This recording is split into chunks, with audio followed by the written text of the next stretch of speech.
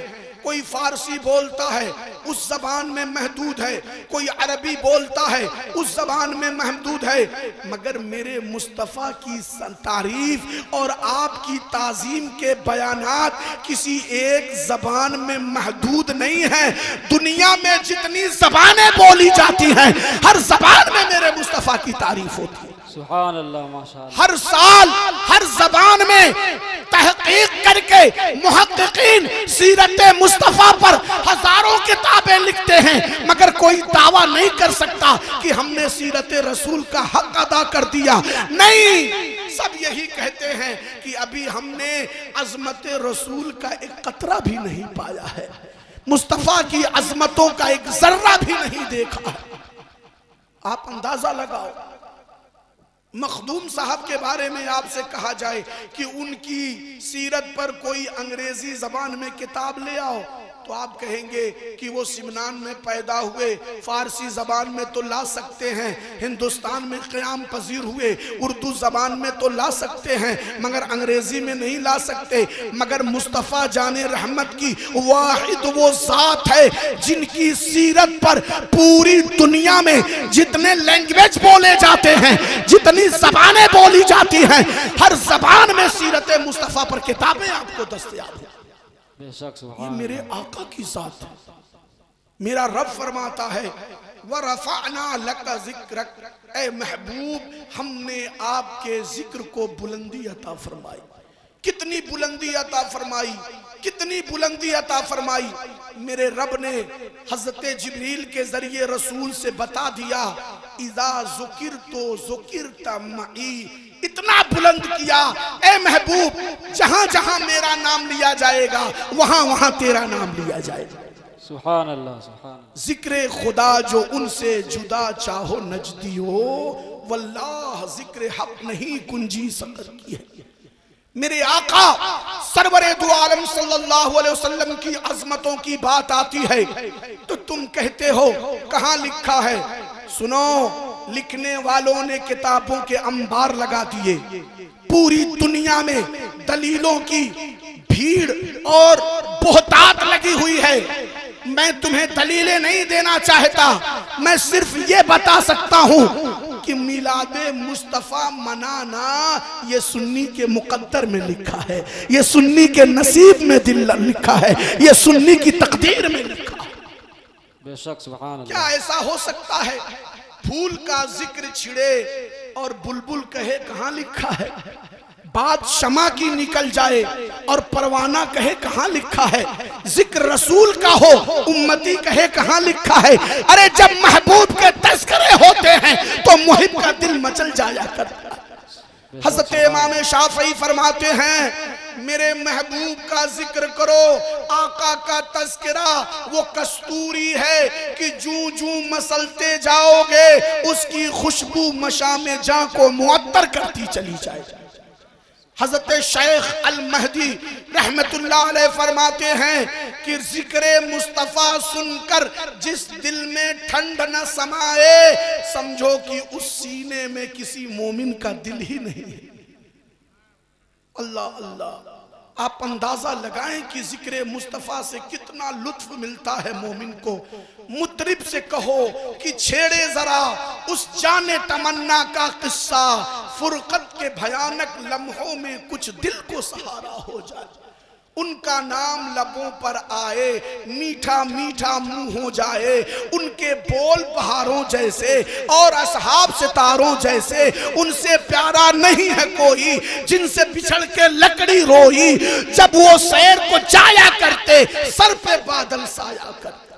सुभान अल्लाह। आप अंदाजा लगाएं कहते हो मिलाद किसको मनाना चाहिए? मैं कहता हूं मिलाद उन बेटियों को मनाना चाहिए जो पैदा होते ही कब्र में गाड़ दी जाती थी। मेरे मुस्तफ़ा ने उन्हें हयात अता फरमाई और फरमाया कि जिसके घर बेटियां पैदा हुई उसने उसे अच्छी तरबियत देकर अच्छे खानदान में रिश्ता कर दिया। कल क़यामत के दिन मैं उसका बाजू पकड़ के जन्नत में ले जाऊंगा।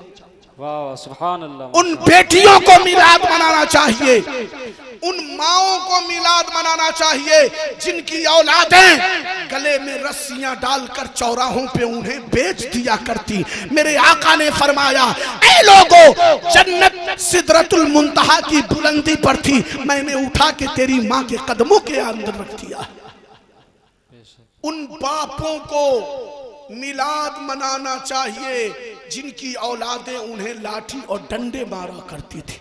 मेरे रसूल ने फरमाया, जिसका बाप राजी उसका रब राजी, जिसका बाप नाराज उसका रब नाराज। आप अंदाजा लगाएं, सारी कायनात और कायनात के हर जर्रे को मेरे मुस्तफा का सदका हासिल है। ला व रब्बिल अर्श, जो जिसको मिला उनसे मिला, बढ़ती है कौनैन में नेमत रसूलुल्लाह। 1500 साल गुजर गए, मगर जब भी चांद होता है रबीउन नूर का, सुन्नी का चेहरा चमकने लगता है, कायनात में भीनी भीनी खुशबू समा जाती है। ऐसा लगता है कि अभी अभी मुस्तफ़ा इस दुनियाए गीती से गुजरे हैं। अल्लाह अल्लाह, अर्श पे ताजा छेड़छाड़, फर्श पे तुरफा धूमधाम, कान जिधर लगाइए तेरी ही दास्तान है। सुभान अल्लाह माशाअल्लाह। जमीन से आसमां तक, आसमां से लामकां तक है। कहां खोले थे गेसू यार ने, खुशबू कहां तक है। सुभान अल्लाह। आप मुस्तफा जाने रहमत का जिक्र क्यों करें? आप आका से मोहब्बत क्यों करें?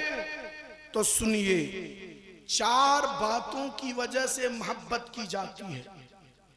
या तो मोहब्बत इसलिए की जाती है कि उसने आप पर कोई एहसान किया होगा, इसलिए आप उस शख्स से मोहब्बत करते हैं। दूसरी वजह यह होती है कि वो बड़ा बाकमाल है, बड़ी खूबियों का मालिक है, इसलिए आप मोहब्बत करते हैं। तीसरा सबब यह होगा कि वो बड़ा हसीनो जमील है, बड़ा खूबसूरत है, इसलिए आप उसे मोहब्बत करते हैं। और चौथा सबब यह है कि वो बड़ा बाअखलाक है, साहिबे किरदार है, इसलिए आप मोहब्बत करते हैं। मोहब्बत के जो 4 असबाब हैं वो सब के सब सबब मेरे मुस्तफा में बदर्जे अदम पाए जाते हैं। अब माँ बाप से मोहब्बत क्यों करते हैं? क्योंकि माँ ने 9 महीने आपको अपनी कोख में पाला है, हर मुसीबत से आपको बचाया है, बचपन में आपकी गलाजतों और नजासतों को साफ किया, सर्द ठिठुरती हुई ठंडक में गर्म सीने पर सुला लिया, खुद भीगे गीले बिस्तर पर सो गई, आपकी हिफाजत करती रही। बाप ने आपको रिज़्क़े हलाल खिला के परवान चढ़ाया, उनके लाखों लाख एहसानात हैं, इसलिए आप उनसे मोहब्बत करते हैं। तो मुस्तफ़ा जाने रहमत के बारे में आपका क्या ख्याल है? आका के बारे में आपका क्या ख्याल है, जिन्होंने सिर्फ एक इंसान को नहीं पूरी इंसानियत को बचाया है, पूरी इंसानियत पर एहसान किया है।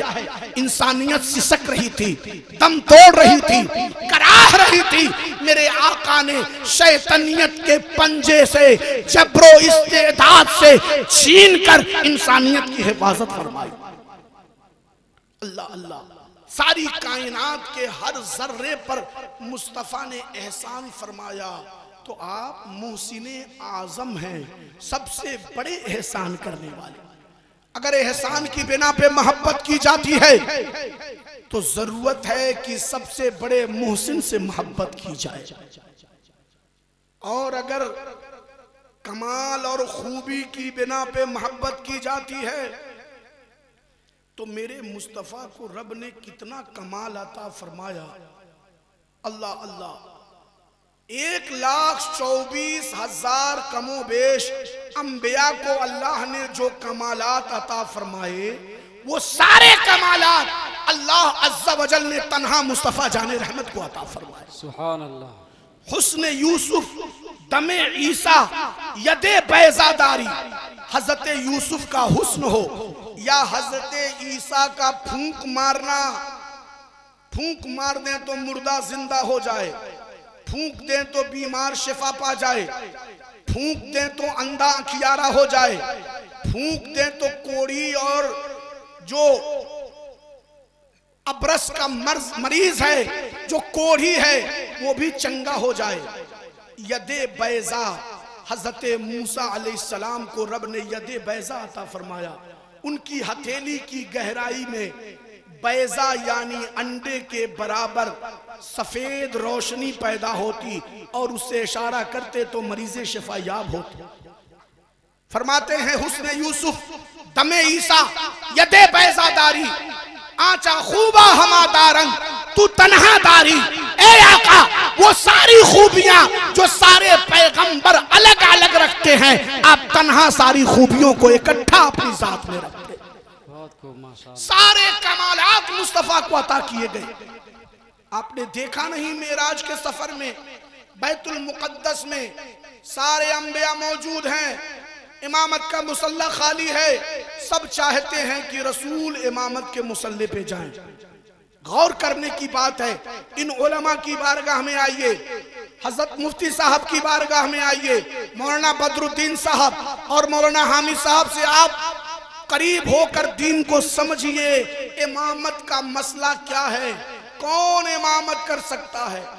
10 लोग मस्जिद में हैं, सब उलमा हैं, सब आलिम हैं, कौन इमाम होगा? फरमाया गया अअलमुहुम बिल किताब, जो सबसे ज्यादा कुरान का इल्म रखता होगा, मसाइले शरइया को जानता होगा, शरीयत का माहिर होगा, वही इमामत के मुसल्ले पर जाएगा। सुभान अल्लाह। अब फर्ज करें सारे उलमा एक ही मदरसे, एक ही उस्ताद के शागिर्द हैं, सबका मबलगे इल्म तकरीबन बराबर बराबर है, अब कौन इमाम बनाया जाएगा? फरमाया गया अक़राउहुम, उनमें सबसे बेहतर जो कारी होगा, कुरान पढ़ने वाला होगा। अब सारे लोग एक ही दर्जे के कारी हैं, सब मशाक हैं, सबकी आवाजें अच्छी हैं, अब कौन इमामत करेगा? फरमाया गया अत्काहुम, उनमें सबसे ज्यादा जो परहेजगार होगा, जो मुत्तकी होगा, तहज्जुद गुजार होगा, नफल का पाबंद होगा, वो इमामत करेगा। अब 10 के 10 मुत्तकी हैं, परहेजगार हैं, माशाअल्लाह सब तहज्जुद गुजार हैं, अब कौन इमामत करेगा? शरीयत का हुक्म ये है असन्नुहुम, उनमें जो सबसे उम्र दराज है, जिसकी उम्र सबसे ज्यादा है, वो इमामत का अहल है। अब सबकी डेट ऑफ बर्थ भी एक ही साल की है, सब एक ही साल पैदा हुए और बराबर उम्र के हैं, तब कौन इमामत करेगा? शरीयत कहती है अहसनुहुम, उनमें जो सबसे हसीन हो, सबसे खूबसूरत हो, हुस्नो जमाल वाला हो, वो इमामत करे। और हुस्न में बराबरी हो ही नहीं सकती, हुस्न में मसावात हो ही नहीं सकती। अब अंदाजा लगाएं, 1,24,000 अंबिया बैतुल मुकद्दस की मस्जिद में हैं और सब चाहते हैं कि इमामत का मुसल्ला नबी संभालें। इसका मतलब क्या हुआ? सबने मान लिया कि इमामत की सारी शर्तें मुस्तफ़ा के अंदर मौजूद हैं। ये इल्म में भी सबसे बड़े हैं, ये तकवा में भी सबसे बड़े हैं, ये उम्र में भी सबसे बड़े हैं, ये हुस्न में भी सबसे बड़े हैं।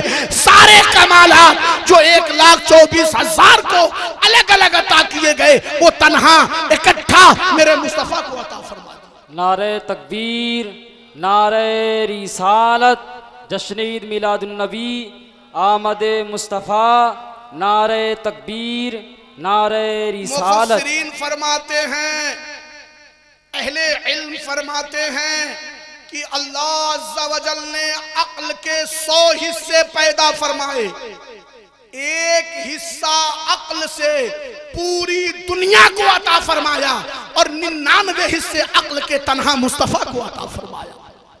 आप अंदाजा लगा सकते हैं पूरी कायनात का इल्म मुस्तफा के इल्म के सामने कितना मुख्तसर है। अहले दानिश फरमाते हैं जैसे कोई उड़ती हुई चिड़िया समंदर की सतह पर आए और समंदर में से चोंच में एक कतरा पानी उठा ले, उसके चोंच में जो पानी है उस पानी को जो निस्बत पूरे समंदर से है, यही निस्बत पूरी दुनिया के इल्म को मेरे मुस्तफा के इल्म से है। सुभान अल्लाह, सुभान अल्लाह।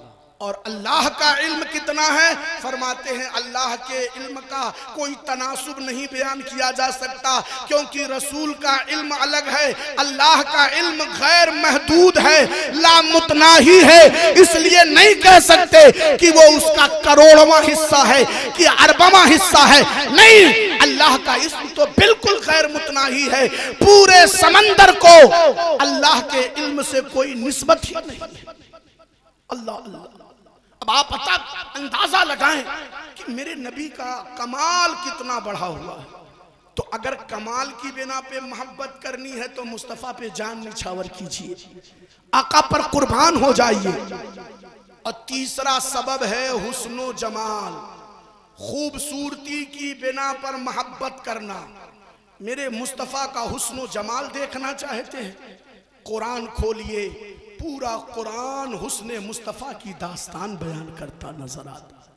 रब फरमाता है वद्दुहा वल्लैलि इज़ा सजा मा वद्दाका रब्बुका वमा कला।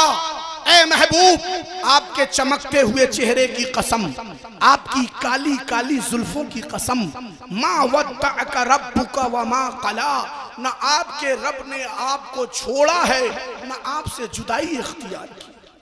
दरअसल काफी दिनों तक हजरत जिब्रील अमीन नहीं आए, कुरान की कोई आयत नहीं उतरी। दुश्मनों को मौका मिल गया ताना देने का, वो कहने लगे वद्दा रब्बो मुहम्मदिन मुहम्मदा। क्या बात है, आजकल जिब्रील नाम का फरिश्ता नहीं आ रहा है, कुरान की आयत नहीं उतर रही है। ऐसा लगता है कि मोहम्मद का रब मोहम्मद से नाराज हो गया है। माज़अल्लाह। अल्लाह अज़्ज़ा वजल ने हज़रत जिब्रील को भेजा, फरमाया मेरे महबूब के दिल को सदमा पहुंचा है, धचका लगा है, मेरे महबूब के कल्बे नाज को कल्क पहुंचा है। ए जिब्रील, कुरान मुकद्दस की आयत लेकर जा और मेरे मुस्तफ़ा के आंसुओं को अपनी परों में जज्ब कर ले, तसल्ली दिला। कुरान की आयत उतर गई, वद्दुहा, आपके चेहरे अनवर की कसम, वल्लैल, आपकी काली जुल्फों की कसम जबकि वो लहरा जाए। ए मुस्तफा, जिसका चेहरा इतना हसीन हो, जरा उस हसीन चेहरे पे अपने जुल्फे अंबरी को बिखेर कर देखिए, क्या ऐसे चेहरे से दूर हुआ जा सकता है? जुदाई इख्तियार की जा सकती है? कौन कहता है हम तुम में जुदाई होगी, ये हवाई किसी दुश्मन ने उड़ाई होगी। इतना हसीन मेरे मुस्तफा का चेहरा कि कुरान जिसके हुस्न को जगह जगह बयान कर रहा, उन्हीं की बू माया समन है, उन्हीं का जलवा चमन चमन है, उन्हीं से गुलशन महक रही है, उन्हीं का जलवा गुलाब में है, उन्हीं का जलवा गुलाब में है।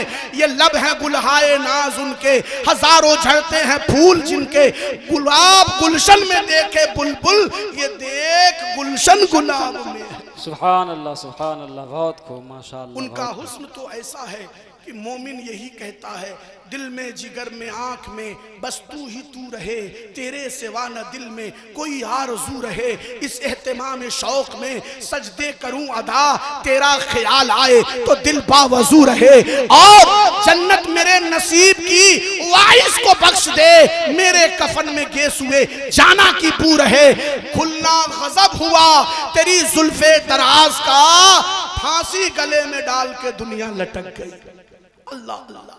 ऐसा हुस्न जिस रसूल का हो, अगर हुस्नो जमाल की बिना पे मोहब्बत करनी है तो वो जो हसीने कुल है, हसीने कायनात है, उससे मोहब्बत करने को पूरी कायनात को तड़पना चाहिए। चौथा सबब है अखलाक, किरदार और कैरेक्टर। और अखलाक का हाल ये है कि मेरे मुस्तफ़ा सरवरे दो आलम सल्लल्लाहु अलैहि वसल्लम के बारे में रब फरमाता है, इन्नका लअला खुलुक़िन अज़ीम। ए महबूब, आप अखलाक के धनी बनाए गए, आप अजीम अखलाक के मालिक हैं।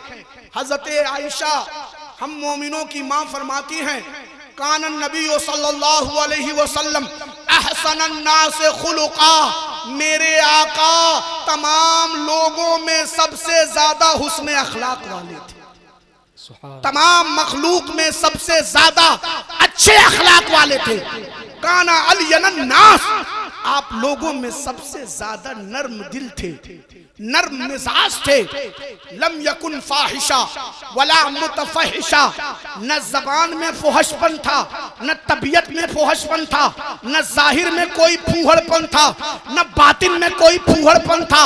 हर तरह की नुहूसत और गंदगी से आप दूर थे।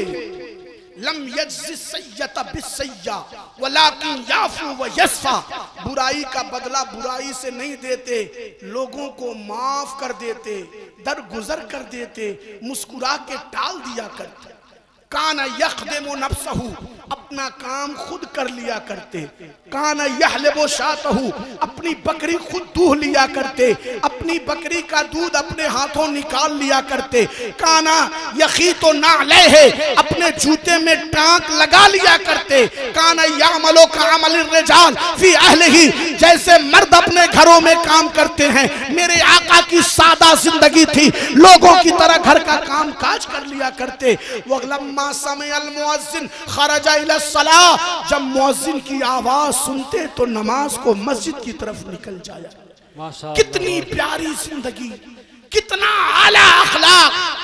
कोई सहाबी अगर 3 दिन नजर नहीं आता तो उसके बारे में दरियाफ्त फरमाते, उसका हाल चाल मालूम करते, मिलने के लिए घर चले जाते, पूरी बस्ती पार करके बिल्कुल अतराफे मदीना में जिसका घर होता उससे भी मिलने को जाते, खैरियत मालूम करते। कोई बीमार होता तो अयादत करते, जरूरतमंद होता तो जरूरत पूरी करते, बेवाओं यतीमों का काम कर दिया करते। कोई अगर कुछ मांगता तो कभी इनकार नहीं फरमाते, जरूरत से ज्यादा अता फरमाते। मेरे आका की शान ये थी, कोई आपको कुछ हदिया देता, तोहफा देता, तो आप बतीबे खातिर तोहफा को कबूल फरमाते। कअन्नहु मुहताजुन इलैह, ऐसा लगता था कि नबी को पहले से उस चीज की जरूरत थी। मेरे आका फरमाते लाओ, अरे लाओ, तुम कहां थे? मैं तो बहुत दिन से इसको तलाश कर रहा था। जब इस तरह तोहफा कबूल करते तो वो हकीर से हकीर शय भी मुस्तफा की नजर में प्यारी लगती और देने वाले का दिल बड़ा हो जाता कि मेरी मामूली चीज भी मेरे आका को पसंद है। सोचिए, मा खुय्यरा रसूलुल्लाह बैनल अमरैन इल्ला इख्तारा ऐसरहुमा, नबी के सामने जब 2 चीजें रख दी जाती है, रसूल ये कीजिए या वो कीजिए, अल्लाह ने इख्तियार दे दिया तो मेरे आका आसान रास्ता इख्तियार करते ताकि मेरी उम्मत के लिए आसानी हो। फरमाते इन्नमा बुइस्तुम मुयस्सिरीना वमा बुइस्तुम मुअस्सिरीना, तुम आसानी पैदा करने के लिए भेजे गए हो, तुम तंगी और दुश्वारी पैदा करने के लिए नहीं भेजे गए हो। माँ बोइस्तो लाना, मैं लान तान करने के लिए नहीं भेजा गया। बोइस्तो रहमतल लिल आलमीन, मैं पूरी कायनात के लिए रहमत बनाकर भेजा। कितना आला अखलाक मेरे मुस्तफा। आप मिलाद मनाते हो, उनके नाम की खुशियां मनाते हो, उनकी जिंदगी का नमूना भी अपनी जिंदगी में शामिल कर। कसम खुदा की ये पूरी जिंदगी तुम्हारे लिए खुशहालियों का जमाना बन जाएगी जब तुम्हारी जिंदगी में रसूल की जिंदगी और तरीके हसना का नमूना शामिल हो जाए। कितना आला अखलाक है मेरे मुस्तफा का। आका फरमाते हैं 3 चीजों से अखलाक का पता मिलता है, जबान के जरिए, गरीबों से मोहब्बत के जरिए और अपने बाल बच्चों के साथ सलूक करने से। ये 3 चीजें अखलाक का पता देती। सबसे पहली चीज है जबान। जबान को नर्म रखो, मीठी रखो, बोल मीठे हो, गुफ्तगू शीरी हो, जबान शाहिस्ता हो। मेरे आका की जबान इतनी नर्म थी कि दुश्मन भी आप पर कुर्बान होने को बेकरार हो जाता था। जब आप बोलते तो ऐसा लगता कि जबान से फूल झड़ रहे हैं, शक्कर झड़ रही है। हजरत आयशा हम मोमिनों की माँ उम्मुल मोमिनीन फरमाती हैं कि एक देहाती देहात से आया, दरवाजा पीटने लगा, देहाती अंदाज में सदा देने लगा। मैंने अर्ज किया, या रसूल अल्लाह, कौन है जो इस कदर दरवाजा पीट रहा है? आका फरमाते हैं, बेसा अखुल अशीरा, ये अपने कबीले का सबसे बिगड़ा हुआ इंसान है। अपनी जबान से लोगों को तंग करता है, लोगों पर जबान दराजी करता है, बड़ा बड़क्कड़ है, बहुत ज्यादा जबान तेज चलाता है। हजरत आयशा ने कहा, तो क्या दरवाजा न खोलें? आका ने फरमाया, नहीं, दरवाजा खोल दो। दरवाजा खोल दिया। मेरे मुस्तफ़ा मस्जिद नबवी में आए, बैठ गए। उसकी सारी शिकायतें जब सुन चुके तो मुस्कुराते हुए आपने उसकी शिकायत का इजाला फरमाया, उसको तसल्ली दिलाई, समझाया, मगर वो बाज नहीं आता। कुछ लोग जब बोलते हैं तो बोलते चले जाते हैं, वैसे ही वो बोलता चला गया, तेज तेज बोलता रहा। मेरे आका उसको जवाब देते रहे, खुश दिली से समझाते रहे, घंटों वो पकाता रहा। जब चला गया तो हजरत आयशा ने अर्ज किया, या रसूल अल्लाह, वो आपको परेशान कर रहा था और मैं इधर घबरा रही थी। कहा, क्या हुआ? क्या आपने नहीं फरमाया था बेसा अखुल अशीरा, अपने कबीले का सबसे बुरा आदमी है? कहा, फरमाया तो था। तो कहा, क्यों नहीं डांट कर भगा दिया? अब चाहते तो उसे सख्त लहजे में डांट देते। मेरे आका फरमाते हैं, या आयशा मता वजद तेरी फाहिशा, ए आयशा, तूने मुझे सख्त कलामी करते हुए कब देखा? मैं दुश्मन से भी उसी लहजे में बात करता हूँ जिस लहजे में मैं तुमसे बातें किया करता हूँ। मेरा लहजा कभी सख्त नहीं होता, मैं दुश्मनों से भी नर्म बोल लगता हूं जैसे मैं अपने सहाबा और अपनी बीवियों से नर्म बातें करता। कुर्बान जाओ मेरे आका के अखलाक और मेरे आका की जबान की नरमी पर। आप अंदाजा लगा सकते हैं कि जबान के कितने नर्म थे। दूसरी चीज है गरीबों से मोहब्बत करना।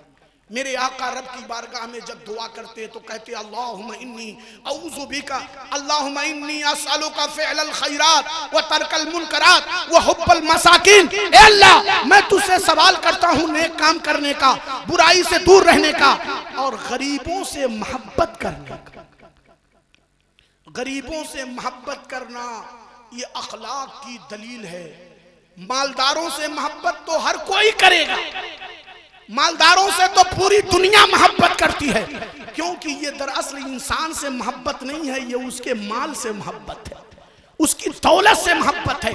मशहूर जमाना से हर कोई मोहब्बत करता है, हर कोई उसके सामने जाके सेल्फी लेता है। क्यों? इसलिए कि ये उसकी शोहरत से मोहब्बत है। मगर गरीब से मोहब्बत करना ये हकीकत में इंसानियत से मोहब्बत करना। मेरे आका गरीबों से मोहब्बत फरमाते। इब्ने माजा की हदीस है, एक सहाबी रसूल हजरत जाहिर देहात के रहने वाले मदीने की मंडी में सब्जी वगैरह और अपना जो कुछ खेत में उगाते बेचने के लिए आते। निहायत काले कलौटे थे, भोंदी शक्ल थी और चेहरा बिल्कुल जो है खूबसूरत न था, देखने की सूरत अच्छी न थी, लिबास भी फटा पुराना, देहाती अंदाज, पसीने में भीगे रहते। कोई उनके करीब न जाता, पूरे मंडी में कोई उनका दोस्त नहीं था, कोई उनसे दोस्ती नहीं रखता। मगर मेरे मुस्तफा जब असर की नमाज अदा कर लेते तो हजरत जाहिर से मिलने के लिए मदीने की मंडी में चले जाते, खैरियत मालूम करते, हाल पूछते, देहात की चीजें उनसे ले लेते और शहर की चीजें उन्हें दे देते और फरमाते, ले जाओ अपने बच्चों को खिला देना, घर वालों को खिला देना, उनको शहर की चीजें नहीं मिलती होंगी। किस कदर मेरे आका मोहब्बत फरमा रहे हैं, जिसका कोई नहीं उसके मेरे मुस्तफा हैं। एक बार बाजारे मदीना में आए तो देखा सारे लोग गल्ला बेचकर जा चुके हैं, सबके सौदे खत्म हो गए और हजरत जाहिर रज़ी अल्लाह ताला अन्हु खड़े होकर बोली लगा रहे हैं, सस्ता सस्ता ले लो, मद्दा मद्दा ले लो, थोड़ा सा बचा है ले लो। मेरे मुस्तफ़ा ने देखा तो मुस्कुराने लगे, घूम के उधर से आए, पीछे से आकर के हजरत जाहिर के आंखों पर अपने हाथ की पट्टी रखकर आंखों को बंद कर दिया, जैसे हम लोग बचपन में आंख मचौली खेलते थे। मुस्तफ़ा ने उनकी आंखों को ढांप लिया, खामोश हैं, मुस्कुरा रहे हैं, सहाबा देख रहे हैं, नबी ने आंख पर पट्टी लगा रखी है, हजरत जाहिर भी मुस्कुरा रहे हैं। क्या हजरत जाहिर ने मुस्तफ़ा को पहचाना ना होगा? नहीं, कसम खुदा की ऐसा नहीं हो सकता। सहाबा नबी की खुशबू से नबी को पहचान लेते थे, आका की खुशबू से जान लेते थे। हजरत जाहिर ने पहचान लिया मगर बोल नहीं रहे हैं, जाहिर नहीं कर रहे हैं। क्यों? इसलिए कि मुस्तफ़ा का सीना हजरत जाहिर की पीठ से टच है और वो चाहते हैं ये घड़ियां दराज हो जाएं, फैजान नबूवत का सिलसिला दराज हो जाए, नबी का फैजान मिल जाए। क्योंकि सीने नबूवत जो पीठ से लगा है तो इससे बड़ी नेमतों की और कौन सी बरसात होगी। मेरे आका जब हाथ हटाते हैं तो हजरत जाहिर रोने लगे, अर्ज करते हैं या रसूलल्लाह, मैंने तो पहले ही फुर्सत में जान लिया कि आप ही हैं, क्योंकि आपके अलावा कौन है जो इस गुलाम को इतनी इज्जत अता फरमाए? सुभान अल्लाह। कौन है जो गुलाम को इतना ज्यादा नवाजेगा? आप ही तो रहमतुल लिल आलमीन। अंदाजा लगाओ, आप अपने घरों में खाना खाकर भरपेट सो जाते हो और रिक्शा चलाने वाला, ऑटो चलाने वाला जब तुम्हारे घर में कोई उम्दा खाना बनता है और उसका तड़का सारी गलियों में घूमता है तो उस गरीब के दिल पर किस कदर आरी चलती है, जो दिन भर पसीना बहाता है मगर शाम का कोई अच्छा खाना उसे मुयस्सर नहीं आता। गरीबों का ख्याल रखो। मेरे भाइयों, मस्जिद नबवी में आका बैठे होते, मदीने की एक बुढ़िया जिसको लोग पागल घोषित कर चुके थे, मजनूना, दीवाना, दीवानी कहते थे, मेरे आका सहाबा को वाज फरमा रहे हैं, दीन सिखा रहे हैं और बुढ़िया इस तरह इशारा करके मुस्तफ़ा को बुलाती और मुस्तफ़ा जाने रहमत उठ के चले जाते। देर तक उससे गुफ्तगू करते, उसकी जरूरतें पूरी करते। सहाबा कहते या रसूल अल्लाह वो पागल है, आप उसकी बात क्यों सुनते हैं, वो आपको परेशान कर देती है। मेरे आका फरमाते हैं पूरी दुनिया उसकी नहीं सुनती, मैं भी अगर ना सुनूं तो फिर वो कौन सुने? मैं तो रहमतुल लिल आलमीन, गरीबों से मोहब्बत फरमाते। एक सहाबी आए, देहात के थे, मस्जिद नबवी में आए, आकर के पेशाब करना शुरू कर दिया।